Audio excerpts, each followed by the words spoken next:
Hi, I'm Renee. I'm from Pikes Peak Library District. I work out of the East Library, but there are 14 locations throughout the county. From Palmer Lake in the north to Fountain in the south, Ute Pass in the mountains to High Prairie in the plains, there's probably a library location or mobile library stop that's close to where you are right now. Your local PPLD library offers a variety of services and programs that benefit students and teachers alike, and they're all for free. Say you need to write a research paper. You can come into the library, call, email, chat, any way you want to get in touch with us. And we're happy to help you with library databases, catalog, and recommended websites to help you get that A+ research project. But what about your other classes? Say you're struggling in math. You can come in for our Aftermath program. It's available at many of our library locations on different days of the week. Just check our schedule at ppld.org for information on when and where they're being held at a library near you. But if you can't make it into the library, no worries. You can check out BrainFuse. It's an online tutoring program. It's available from 2 to 11 every day in a variety of subjects, not just math. You can even write a paper, send it in to them, and they'll get back with you in 24 hours with ways to make it better. But wait, there's more. There's entertainment that you can enjoy on your own as well. Anybody like music? Well, we have free and legal ways that you can download music. Freegal gives you 5 songs that you can keep forever from Sony artists. There's lots more available on our Cybershelf, so check out ppld.org and then click on Cybershelf. There you'll find electronic books, audiobooks, music, movies, videos, magazines, comic books, lots of things that will make you happy. All you need is a library card to get started. It seems like I'm forgetting something. Oh yeah, we have books at the library too. You can read or listen, and we have both physical and electronic copies, whichever one you prefer. Our library staff members are avid readers, and they're happy to share their favorites with you either at the library, at Booktalks at your school, or with a video book talk. Thanks for your kind attention, and we'll see you at the library.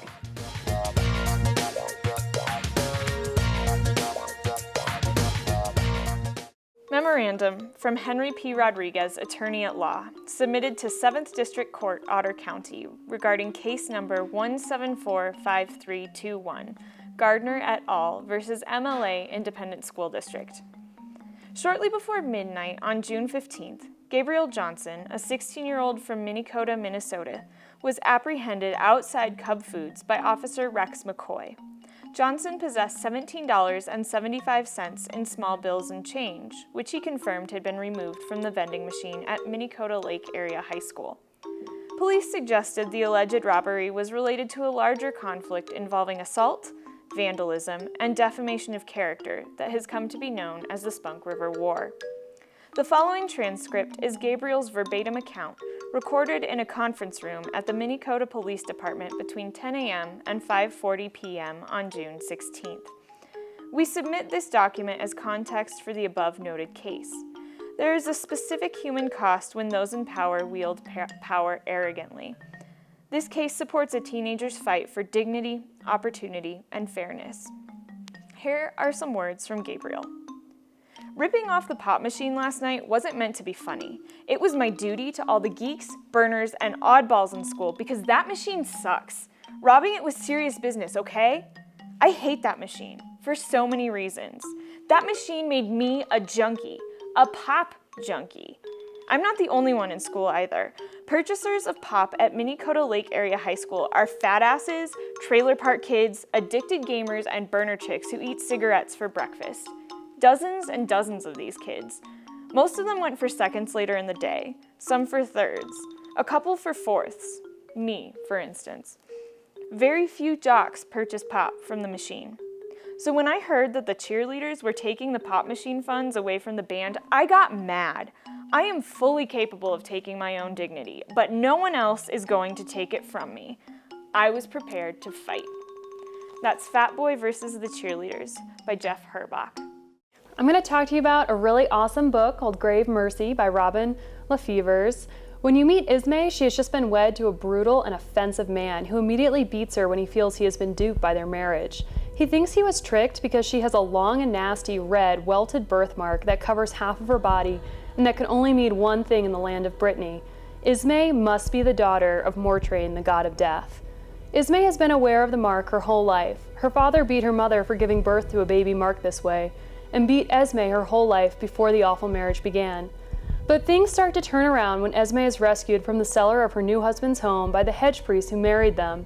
For days she is ferried through an underground network, hidden in hay carts and turnip carts, only to arrive at a boat and cross to a mysterious island shrouded in fog. She has reached none other than the Abbey of St. Mortraine, one of the 9 ancient gods now referred to as a saint in the land of Brittany.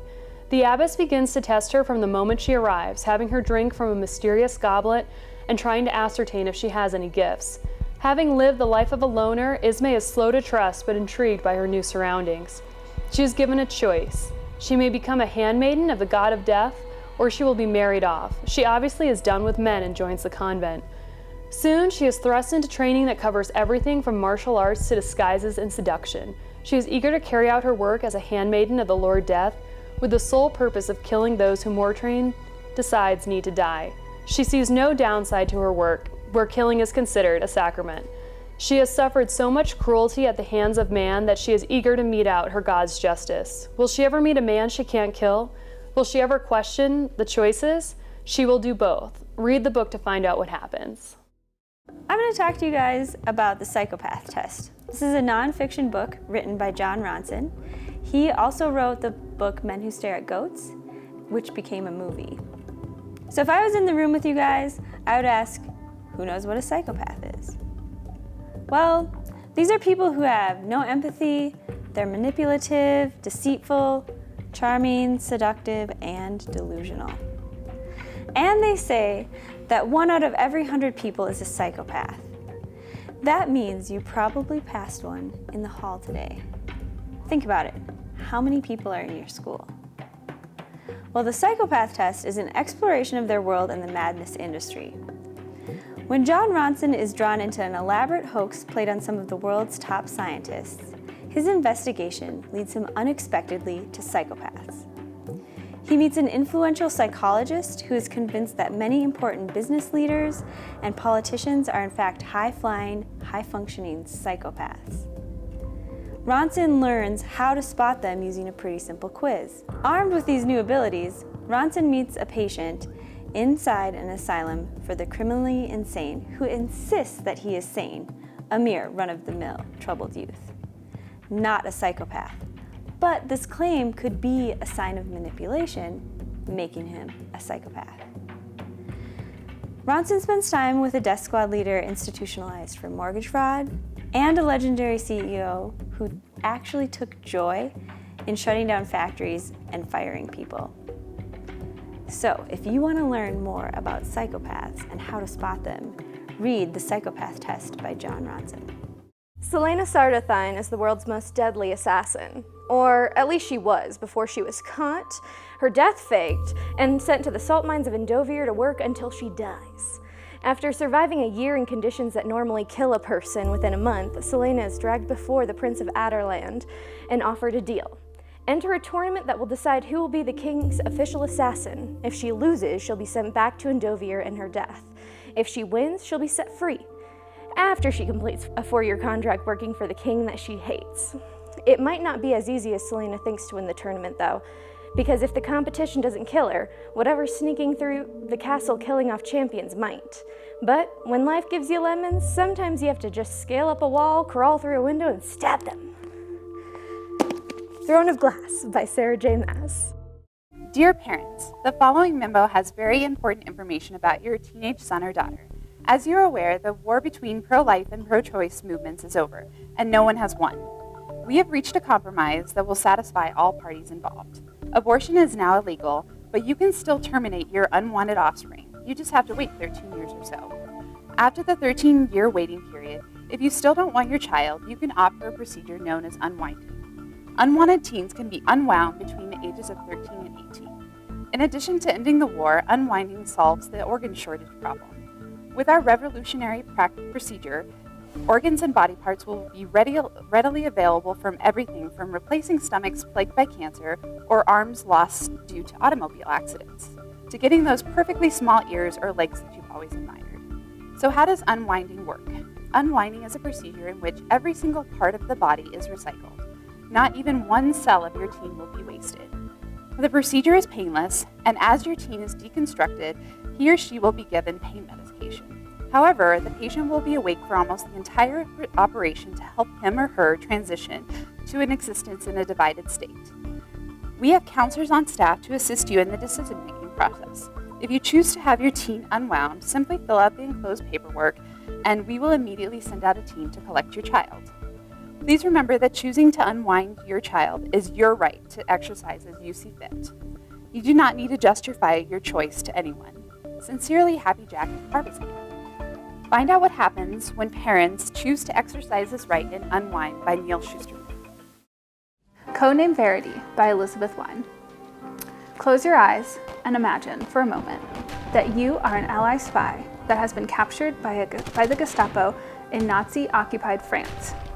You are being kept in a hotel room turned prison cell, which is definitely not as glamorous as it sounds, waiting for your turn to face the interrogator.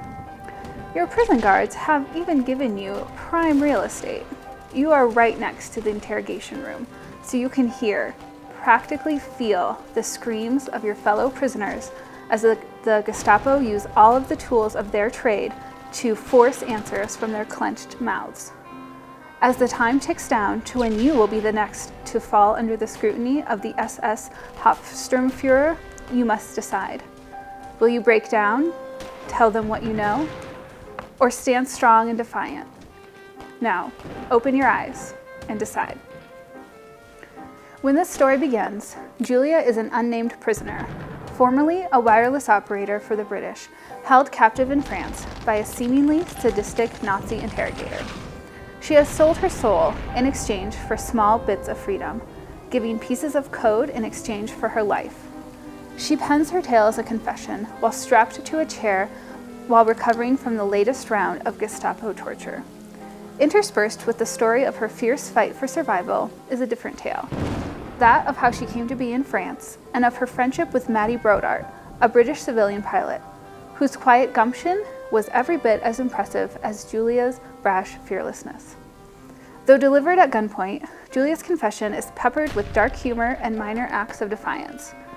As she tells her story, she also reveals small bits of her attempts at survival and escape. Until suddenly, Julia's story ends. If you pick up this book, it will be some time before you put down your dog-eared, tear-stained copy back down. A switch of perspective at the end reveals that Julia was even braver than she revealed. Codename Verity by Elizabeth Wein. Eleanor Park by Rainbow Rowell. Eleanor is a big girl with curly red hair. The kids on the bus chant big red," every time they see her, and she has trouble finding a gym suit that fits. Eleanor has just returned home after spending a year on a family friend's couch because her stepdad kicked her out. Every moment Eleanor is home is terrifying and claustrophobic. She shares a room with a mess of siblings and lives in constant fear of offending her abusive, alcoholic stepfather, Richie. She's also poor. She cannot afford a toothbrush or batteries for her Walkman. I should mention that it's 1986, hence the Walkman. Park is a half-Korean kid who's almost popular, but Park is separated from the larger social order of his school because he's half-Korean and has a burning passion for comic books and good music. Park just wants to blend in and make it through high school. Oh, and he wants to convince his dad that he's capable of driving a stick shift so he can get his license and not have to ride the bus to school every day. On the first day of school, Eleanor sits down next to Park on the bus. Over time, she begins reading his comics over his shoulder. Then he lends them to her. They bond over music. Eventually, they begin holding hands on the rides to and from school. I should say that this is probably the most intense hand-holding you will ever hear about. Here's a quote from the book. Holding Eleanor's hand was like holding a butterfly, or a heartbeat. Every romance has its obstacles. Things like, I'm a genius witch and that doofus is only dating you because you won us the Quidditch Cup. Or, my parents said no and your parents said no, so we got married and then accidentally committed double suicide. Or, I'm a vampire and I want to suck your human blood and break my oath of vampire vegetarianism. But for Eleanor and Park, the obstacle is simply the world. The world cannot stomach a relationship between a good-looking Korean kid and Big Red. The world doesn't want Eleanor to have a boyfriend of any kind because she's poor and she's fat and she dresses funny. The world doesn't think that Park should have a girlfriend because he likes wearing eyeliner and everyone thinks that that's gay. The world is the obstacle, as it always is when you're 16 and truly in love. And that's Eleanor and Park by Rainbow Rowell. Have you ever wondered what would happen if the entire world's population stood shoulder to shoulder and jumped at the same time? Or maybe you've wondered how much force Yoda could output. Or maybe you've thought about how high you would need to drop a steak for it to land on the ground and be fully cooked. Well, if these sound like questions that you want the answers to, you're going to want to check out the book by Randall Munroe called What If? Randall Munroe is a former NASA roboticist, so he answers your questions with scientifically accurate information. So let's talk a little bit about what would happen if everyone in the world stood together and jumped at the same time.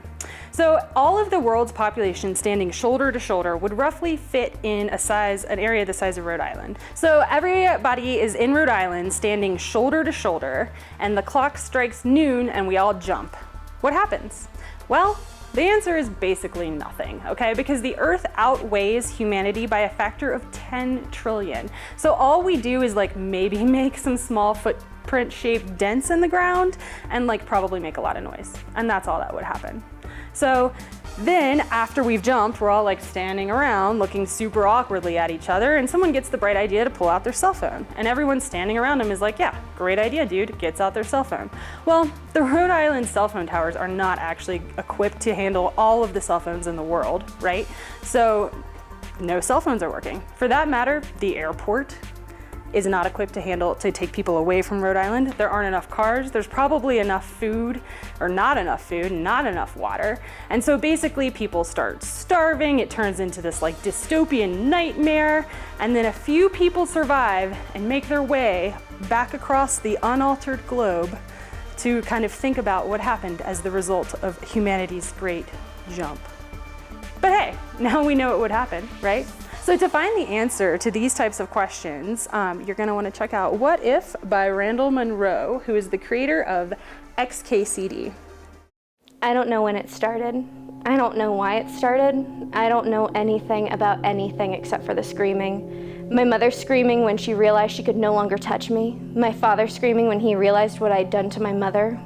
My parents screaming when they'd lock me in my room and tell me that I should be grateful for their food, for their humane treatment of this thing that could not possibly be their child, for the yardstick that they used to measure the distance I need to keep away.